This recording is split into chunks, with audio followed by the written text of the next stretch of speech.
Kompas TV. Kami masih mengupdate informasi terkini terkait dengan arus mudik pada musim Lebaran 1445 Hijriah tahun ini.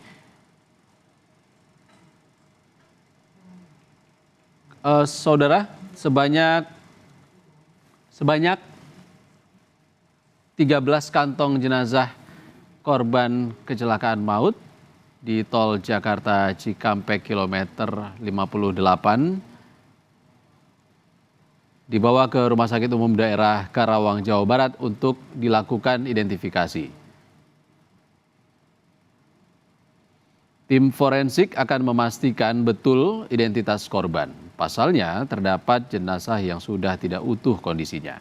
Kecelakaan di tol Cikampek ini terjadi di jalur kontraflow. Insiden ini melibatkan 3 kendaraan, yaitu mobil Daihatsu Grand Max, Daihatsu Terios, dan sebuah bus.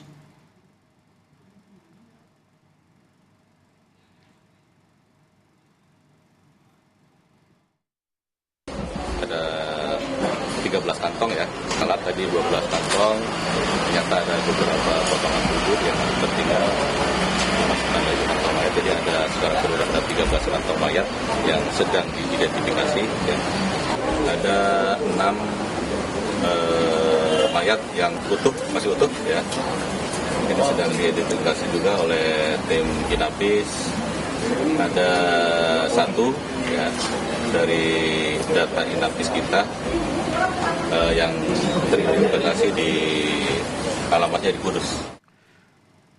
Untuk mengetahui kondisi terkini di ruas tol Jakarta Cikampek kilometer 58 sudah ada jurnalis Kompas TV Gratia Adur dan Adi Wahadi di Rumah Sakit Umum Daerah Karawang. Kita terlebih dahulu menuju Gracia Adur di ruas tol Jakarta Cikampek kilometer 58. Gracia, setelah kecelakaan yang terjadi, bagaimana saat ini kondisi lalu lintas di ruas tol Jakarta Cikampek, khususnya kilometer 58, Gracia? Ya, baik Ihsan dan juga saudara, saat ini posisi kami sudah bergeser. Tadi sebelumnya kami melaporkan di kilometer 58, kami bergeser ke kilometer 48 yang ini tepatnya di bawah persis di tol layang MBZ. Kami pindah karena posisi di kilometer 58 tepatnya di TKP lokasi kecelakaan yang terjadi pada pukul setengah 8 pagi tadi. Ini sudah steril seperti itu sehingga arus lalu lintas sudah berjalan normal dari arah Cikampek menuju ke Jakarta. Sehingga saat ini situasi arus lalu lintas di kilometer 58 begitu juga di kilometer 48 arah ke Cikampek dari Jakarta, ini arus lalu lintas sudah kembali normal, sudah mulai lancar. Kecepatan pengendara rata-rata adalah 50 hingga 60 km per jam, saudara. Nah, kalau sebelumnya polisi ini masih memberlakukan rekayasa arus lalu lintas kontraflow dan tadi pasca terjadinya kecelakaan di kilometer 58 ini sempat dihentikan sementara, sekarang sudah tidak diberlakukan kembali sistem kontraflow ini baik dari arah Jakarta menuju ke Cikampek, saudara. Nah, kami pikir ketika proses rekayasa arus lalu lintas kontraflow ini tidak diperlakukan, kami mengira situasinya ini akan kembali macet ataupun terjadi kepadatan di ruas tol kilometer 48 maupun di kilometer 58. Namun nyatanya bisa Anda lihat di layar kaca suasananya terkini justru kembali normal, arus lalu lintas lancar dan tidak terjadi adanya kemacetan ataupun kepadatan arus lalu lintas. Nah, untuk sampai kapan rekayasa arus lalu lintas kontraflow ini akan dihentikan, ini kami masih menunggu informasinya dari kepolisian, karena sampai saat ini tim kepolisian masih melakukan proses evaluasi terkait efektivitas dari kontraflow sendiri, karena kronologi sebelumnya hal ini terjadi di sekitar pukul 7 pagi seperti itu, dan itu terjadi di jalur kontraflow dari arah Jakarta menuju ke Cikampek, di mana kendaraan ini tiba-tiba oleng kemudian menabrak bus dari lawan arah seperti itu, sehingga tadi total kendaraan yang sudah dievakuasi oleh tim petugas jasa marga, kemudian dari kepolisian, itu ada 3 kendaraan. Yang pertama adalah Daihatsu Terios, kemudian Daihatsu Grand Max, dan juga dari bus sendiri. Ada 1 orang yang mengalami luka berat, yang ini merupakan supir dari mobil Daihatsu Terios, dan saat ini sudah dilarikan ke Rumah Sakit Umum Daerah Karawang, sedang menjalankan perawatan secara insentif di sana. Kemudian juga para 13 kantung jenazah ini juga sudah dibawa oleh petugas kepolisian dan dilakukan proses identifikasi di RSUD Karawang. Nah, sampai saat ini Ihsan dan juga saudara, kami masih menunggu ada berapa jumlah korban akibat kecelakaan ini, karena polisi masih mengkonfirmasi membawa 13 kantung jenazah, karena 13 kantung mayat ini posisinya sudah tidak kembali utuh seperti itu, sehingga kami masih menunggu proses identifikasinya seperti apa. Nah, sementara ditegaskan kembali bahwa situasi arus lalin setelah terjadinya kecelakaan di kilometer 58 saat ini kembali normal dan lancar. Ihsan. Masih ada 1 korban luka berat yang saat ini dirawat intensif di RSUD Karawang. Kita langsung menuju RSUD Karawang, sudah ada jurnalis Kompas TV Adi Wahadi di sana. Adi, dari 12 korban yang meninggal dunia, apakah sudah diketahui identitasnya? Iksan dan juga saudara, berdasarkan keterangan yang kami terima dari Menteri PMK Muhadjir Effendi yang tadi sempat mengunjungi Rumah Sakit Umum Daerah Kabupaten Karawang, memastikan total korban dari kecelakaan kilometer 58 adalah sebanyak 12 orang. 7 diantaranya laki-laki dan 5 diantaranya adalah penumpang berjenis kelamin perempuan. Dari hasil identifikasi yang dilakukan oleh tim forensik RSUD Karawang, kemudian tim Inafis Polda Jawa Barat dan DVI Polri, baru 1 orang yang berhasil diidentifikasi.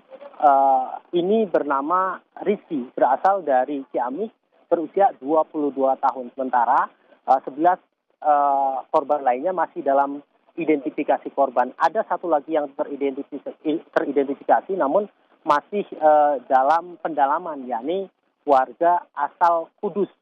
Dan itu masih didalami oleh pihak atau petugas forensik rumah sakit, polisi, dan petugas lainnya di dalam untuk kemudian mengungkap sejumlah korban atau identitas korban lainnya. Ihsan dan juga saudara, saat ini upaya-upaya untuk bisa mengungkap data ke-12 korban masih terus dilakukan. Salah satunya dengan mengundang bagi keluarga siapa saja yang merasa kehilangan keluarganya dalam perjalanan mudik menggunakan kendaraan Grand Max agar bisa segera menghubungi posko mudik terdekat, kemudian akan dibantu oleh pihak kepolisian atau datang langsung ke RSUD Karawang dengan memberikan ciri-ciri langsung atau seperti apa. Dan selain itu, polisi juga membuka pos mortem dan antemortem untuk bisa membantu proses identifikasi para korban.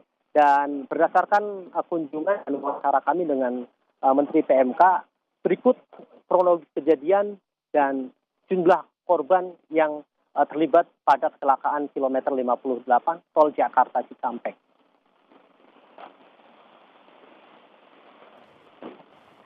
Adi? Ihsan.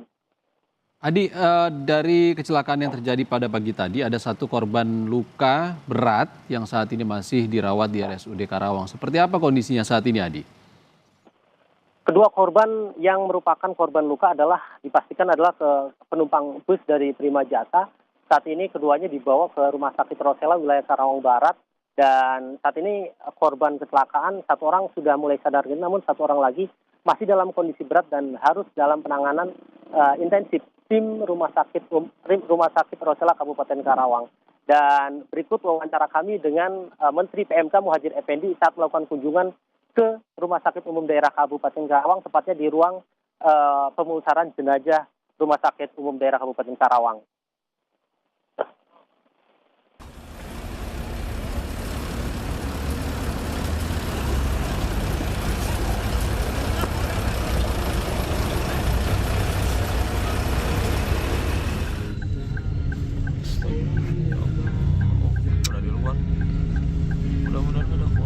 Oh, sudah aja panas, Ojun. Di sini nih. Ya, juga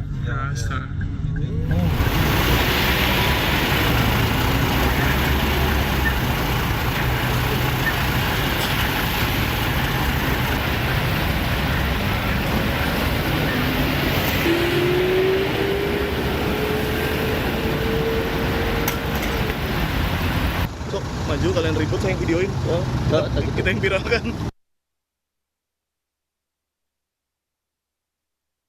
Kemudian mengenai korban, untuk korban yang luka ringan 1, yang luka berat juga 1, yang bisa dipastikan bahwa itu berasal dari bis, dari kondektur dan 1 penumpang. Kemudian untuk yang Grand Max itu juga sudah dipastikan jumlah penumpangnya 12 orang dan semuanya meninggal. Semuanya meninggal. Kemudian dari segi identitas, sementara yang bisa diketemukan ada 2. Yang pertama itu ada KTP dari Ciamis, jenis kelaminnya perempuan ya, jenis kelamin laki-laki. Kemudian yang kedua dari Inavis diketemukan dari berdasarkan identifikasi yang ada di badannya yang masih bisa dikenali, itu berasal dari Kudus. Iksan dan juga saudara, berdasarkan keterangan yang disampaikan oleh Menteri PMK Muhadjir Effendi bahwa seluruh korban kecelakaan yang meninggal dunia adalah penumpang dan sopir dari minibus Grand Max. Dan berdasarkan keterangan yang Menteri sampaikan bahwa kecelakaan berawal saat Grand Max ini berjalan dari arah Jakarta tujuan Cikampek menggunakan jalur kontraflow, tiba-tiba di kilometer 58 ini oleng. Dan kemudian dari arah berlawanan datang bus Prima Jasa hingga tabrakan tidak terhindarkan. Tidak lama kemudian ada satu lagi Terios yang juga ikut terlibat kebakaran dan langsung terbakar di lokasi. Dan akibat kecelakaan ini, lalu lintas sempat mengalami kepadatan cukup panjang dan hampir 3 jam hingga 4 jam proses evakuasi dilakukan. Dan saat ini arus lalu lintas di lokasi berjalan dengan normal. Ihsan. Tadi ada kunjungan dari Menko PMK, apakah sudah ada jaminan dari pemerintah terkait dengan santunan untuk keluarga yang ditinggalkan ataupun korban yang saat ini masih dirawat intensif di sana? Ya, berdasarkan wawancara kami dengan Direktur Utama PT Jasa Raharja, Rifan, bahwa pihaknya akan melakukan santunan kepada para korban, baik korban meninggal maupun korban yang saat ini masih luka sekitar 50 juta, dan pihak Jasa Raharja pun masih menunggu data atau data identifikasi dari korban atau dari kepolisian yang saat ini tengah berupaya melakukan identifikasi di ruang jenazah RSUD Karawang dibantu oleh tim DVI serta Inavis, dan baru hanya 2 orang yang teridentifikasi. 1 teridentifikasi alamatnya yakni berasal dari wilayah Kudus dan 1 lagi berasal dari wilayah Ciamis, Jawa Barat. Dan semua itu kami semua di sini masih menunggu data pasti terkait nama-nama korban untuk kemudian kami sampaikan kembali update-nya untuk Anda, pemirsa saudara. Ihsan. Terima kasih Adi Wahadi melaporkan langsung dari RSUD Karawang. Sebelumnya ada Gracia Adur melaporkan langsung dari kilometer 58 Tol Jakarta Cikampek. Terima kasih kawan-kawan.